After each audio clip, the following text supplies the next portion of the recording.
Assalamualaikum warahmatullahi wabarakatuh.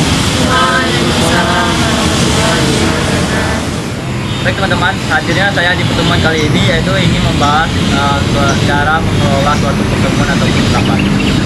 Baik, sebelum memasuki materi pembahasan pada kali ini, ada baiknya saya memperkenalkan diri. Perkenalkan, nama saya Muhammad Ayadika dengan salah satu dari masa dari Universitas Indonesia Pendidikan Angkatan 2019. Baik, mungkin sebelum kita juga memasuki materinya dan hal sebaiknya teman-teman memperkenalkan diri terlebih dahulu dengan menyebutkan nama dan nama panggilan. Baik, dipersilakan dari yang ujung. Assalamualaikum warahmatullahi wabarakatuh. Perkenalkan nama saya Rifani. Perkenalkan, nama saya Wahyu Muhammad.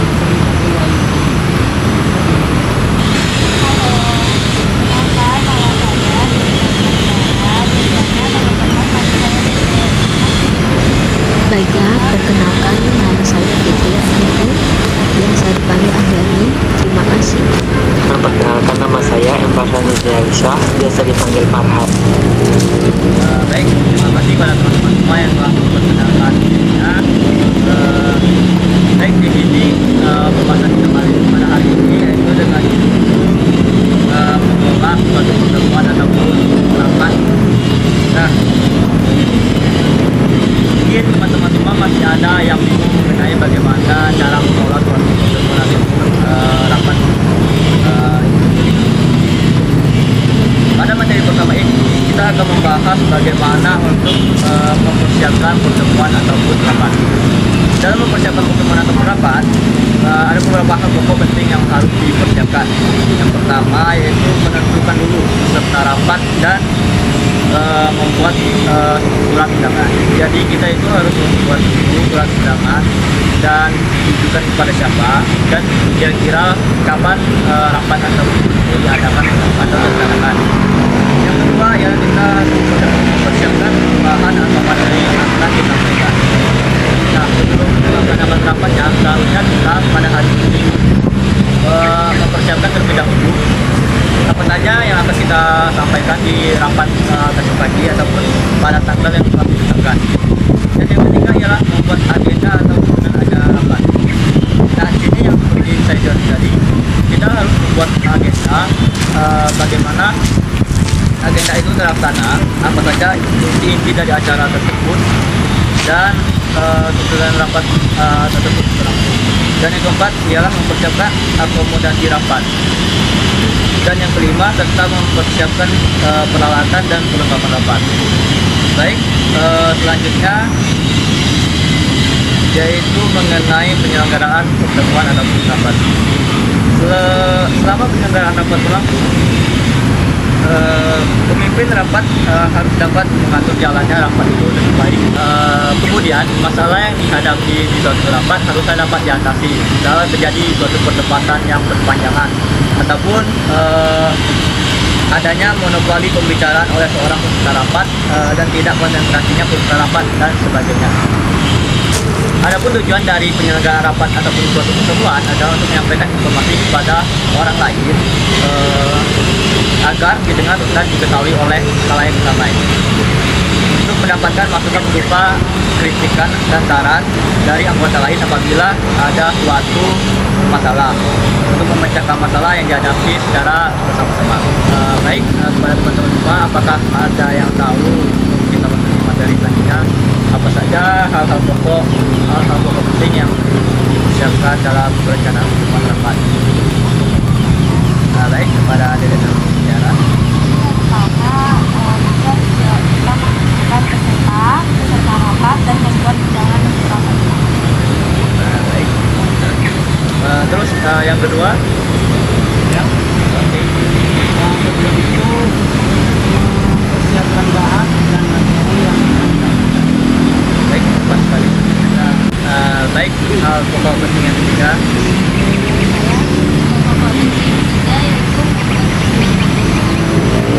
Baik, terima kasih kepada jadi yang keempat.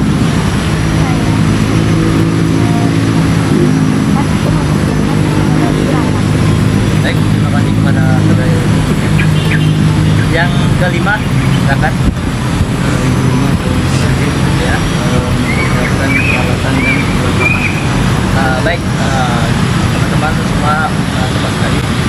Baik, itulah ada 5 hal penting yang harus dipersiapkan dalam perencanaan untuk rapat.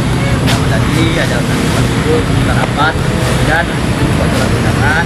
Yang kedua, mempersiapkan bahan ataupun materi yang akan disampaikan pada rapat tersebut.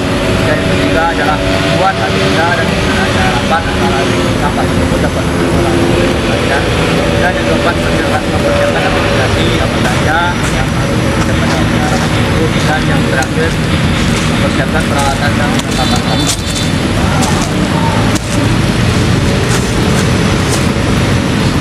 Baik, kita masuk materi selanjutnya, yaitu mengenai catatan hasil pertemuan rapat, juga sering disebut dengan kata nota. Menurut KBBI ataupun Pusat Bahasa Indonesia, kedua adalah catatan singkat mengenai jalannya persidangan ataupun rapat itu, serta hal yang dibicarakan dan diputuskan. Seseorang yang menulis notula dinamakan notulis. Untuk menjadi seorang notulis, untuk sebuah hasil rapat ada beberapa hal yang harus dipenuhi sebagai keahlian seorang notulis. Baik, yang pertama ialah mendengarkan dan menulis hasil rapat yang benar. Seorang notulis itu haruslah mendengar dan memperhatikan rapat itu agar apapun yang disampaikan, apapun yang diputuskan di rapat tersebut dapat dicatat. Dan yang ketiga, memiliki konsentrasi yang tinggi. Yang keempat, menulis dengan cepat. Yang kelima, bersikap objektif dan jujur. Yang selanjutnya, menguasai bahasa teknis atau buku dan menguasai materi pembahasan.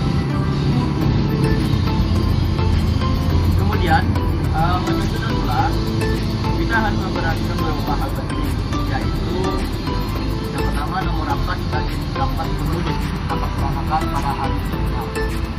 Dan yang kedua, yang berapa juga harus disebut ketika melakukan pada notula tersebut.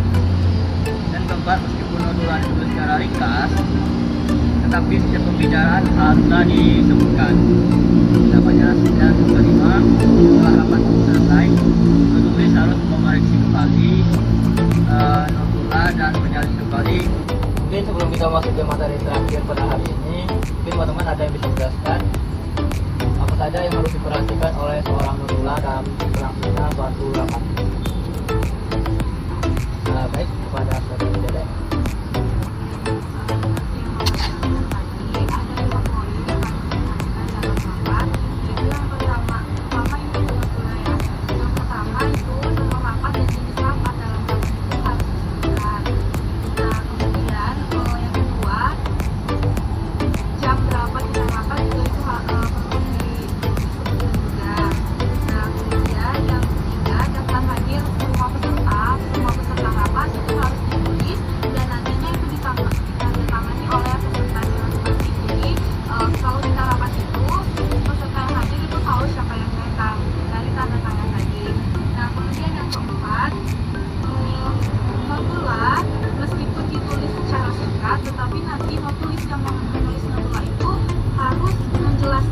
Menjelaskan kembali poin-poin itu dengan jelas agar peserta rapat itu dapat mengerti apa yang disampaikan dari rapat tadi. Nah, kemudian yang terakhir, setelah selesai rapat, penulis itu mengoreksi kembali apa yang dia tulis dan nanti itu ditandai oleh ketua pelaksananya sendiri dan penulisnya sendiri. Baik, jadi apa yang telah disampaikan oleh Dede, tentu ada 5 poin penting yang harus diperhatikan oleh seorang notula dalam Baik, mungkin kita langsung saja masuk pada materi terakhir kita pada hari ini, yaitu membahas mengenai dengan hasil pertemuan ataupun rapat. Adapun pengertian pendistribusian hasil rapat yaitu kegiatan untuk membagikan hasil rapat kepada seluruh peserta rapat, baik yang hadir pada hari itu ataupun yang tidak hadir pada hari itu. Dalam bentuk dokumen, hasil penggandaan maupun melalui buku ekspresi. Ada fungsi dari pendistribusian rapat yaitu yang pertama, agar semua peserta dapat mengetahui secara jelas hasil rapat yang telah diadakan. Dan yang kedua, sebagai bahan pertimbangan pengambilan keputusan dalam rapat yang diadakan selanjutnya. Yang ketiga, sebagai bukti bahwa telah diadakannya suatu pertemuan ataupun rapat dalam suatu organisasi. Dan yang keempat ataupun yang terakhir, yaitu sebagai acuan ataupun pedoman dalam melakukan suatu kegiatan yang telah direncanakan sebelumnya saat pertemuan ataupun rapat tersebut. Adapun syarat perselisihan hasil rapat, bahasa harus sudah dimengerti oleh para peserta ataupun sudah dibahas oleh peserta lainnya. Yang kedua, hak seluruh para peserta rapat yang hadir maupun yang tidak hadir. Baik, dalam tahap pendistribusian hasil rapat yang pertama ya diperbaiki. Jadi sebelum dibagikan kepada para peserta ataupun para organisasi yang hadir dan tidak hadir, haruslah diperbaiki maupun diteliti. Selanjutnya yaitu haruslah diproses, diketik, dicetak dan digandakan. Dan yang keempat, barulah didistribusikan hasil rapat tersebut. Baik, sebelum saya memasuki kesimpulan pada pertemuan kita pada hari ini, apakah ada teman-teman yang dapat menentukan jika pembahasan saya pada hari ini? Baik, jadi pendapat pada hari ini. Jadi pembahasan yang dibahas pada hari ini itu ada 3 poin dan yang saya dan Bapak jelaskan tadi, yaitu yang pertama itu mempersiapkan penyelenggaraan dalam rapat, dan yang kedua bagaimana rapat itu berlangsung, dan yang ketiga itu adalah pendistribusian dari rapat tadi. Baik, dari 3 pembahasan tersebut, apakah saudari tidak bisa menjelaskan? Jadi yang pertama itu tadi adalah mempersiapkan penyelenggaraan rapat. Nah, jadi di sini yang kedua maupun sekretaris dalam kegiatan itu mempersiapkan penyelenggaraan rapat. Jadi perlu perhatian juga dalam penyelenggaraan rapat itu kita perlu perhatian peserta rapat, dan kita perlu membuat surat undangan seperti yang dilakukan tadi. Nah, jadinya jadwal untuk dilaksanakan rapat itu yang poin pertama dalam penyelenggaraan rapat tadi. Baik, kemudian yang kedua itu tadi bagaimana berlangsungnya rapat tersebut. Nah, jadi selama rapat juga dari kedua pelaksana kegiatan itu perlu memperhatikan seperti akomodasi yang Bapak jelaskan tadi.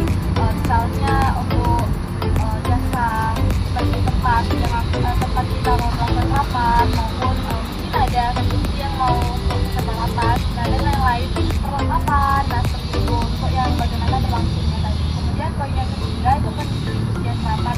Nah, kalau dari pendistribusian rapat, dari yang saya tangkap mungkin ini dari pesertanya ya kali Pak. Jadi pesertanya tuh mengerti dari yang Bapak sampaikan tadi, juga tertulis perlu juga mengulangi hasil rapat kita, walaupun ditulis oleh penulis semula yang ditulis oleh penulis dituliskan, tetapi harus peserta rapat harus menjelaskannya kembali agar peserta rapat itu sampai maksudnya mengerti apa yang kita rapatkan pada hari ini. Baik, bagus sekali apa yang telah disampaikan dari Dedek. Yang benar, ada beberapa hal penting yang harus diperhatikan dalam mempersiapkan ataupun berlangsungnya suatu rapat dan pendistribusian rapat tersebut. Nah, mungkin hanya itu saja pembahasan ataupun penyampaian materi kita pada hari ini. Mungkin dapat kesimpulan sedikit yang saya sampaikan bahwa perencanaan rapat perlu memperhatikan faktor. Yang pertama ada tujuan, peserta, agenda, dan tempat penyelenggaraan rapat atau pertemuan. Dengan memperhatikan faktor tersebut, rapat merupakan aktivitas bisnis yang produktif. Sebelum mengundang orang untuk mengikuti rapat, perlu dipertimbangkan dengan matang tentang perlu atau tidaknya menyelenggarakan suatu rapat tersebut. Pimpinan rapat yang efektif membuka rapat dengan pernyataan singkat tentang tujuan penyelenggaraan rapat tersebut. Dapat dalam pernyataan rapat harus singkat dan baiklah, mungkin hanya itu saja pesan materi saya pada hari ini. Kurang dan lebih saya mohon maaf. Semoga materi yang saya sampaikan dapat bermanfaat bagi teman-teman semua. Mungkin materi saya akhiri. Wassalamualaikum warahmatullahi wabarakatuh. Waalaikumsalam warahmatullahi wabarakatuh.